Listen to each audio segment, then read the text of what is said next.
திரு அண்ணன் ஓபிஎஸ் அவர்கள் இப்போ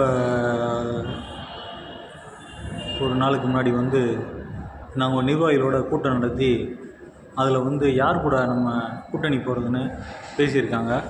அதில் 2 கட்சி கூட எழுதி கொடுத்ததா ஒரு தகவல். தவேகா கூட போகலாமா, திமுக கூட போகலாமான்னு. ஆனால் எப்படி இந்த திமுக கூட போகலான்னு அண்ணன் ஓபிஎஸ் எழுதி கொடுத்தான்னு தெரியல. அதுக்கு சில பேர் போகலான்னு வேற கருத்து தெரிவிச்சிருக்காங்கன்னு வேற தகவல் ஒருத்தர் வெளிப்படையாக டிபேட்டில் பேசுகிறாரு.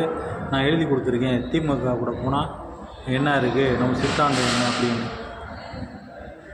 திரு கலைஞர் கருணாநிதி அவர்களை திமுக தீய சக்தின்னு புரட்சித் தலைவர் எம்ஜிஆர், அதே வழியில் வந்த புரட்சித் தலைவி அம்மா, அண்ணன் ஓபிஎஸ் அவர்களை முதல்வராக்கிய அம்மா புரட்சித் தலைவி அவர்களின் ஒரே எதிரி திமுக.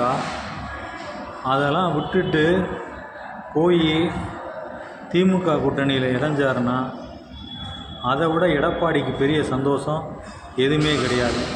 அதனால் எடப்பாடிக்கு ப்ளஸ்ஸாக தான் தவிர மைனஸ் கிடையாது.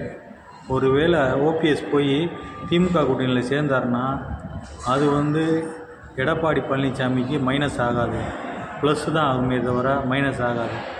அவர் நல்லா சொல்லுவார், இனிமேல் பாருங்கள் திமுகவோட சேர்ந்து நம்மளை தூக்க வைக்கிறதுக்கு தான் அப்போ இருந்தே இது பண்ணாங்க, அதனால தான் நான் ஓ பன்னீர்செல்வத்தை நான் கட்சியை விட்டு நீக்கினேன்னு சொல்லுவார்.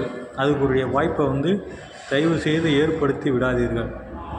நீங்கள் வேறு எந்த கூட்டணி வேணாலும் போய் சேர்ந்துக்கோங்க, அது பிரச்சனையே இல்லை. தனியாக கூட நின்றுக்கோங்க, அது பிரச்சனையே இல்லை. எக்காரணத்தை கொண்டும் திராவிட முன்னேற்ற கழகத்தோட மட்டும் கூட்டணி வச்சிங்கன்னா அது நீங்கள் அம்மாவுக்கு செய்கிற பெரிய துரோகம். அண்ணன் ஓ பன்னீர்செல்வம் அவர்களே.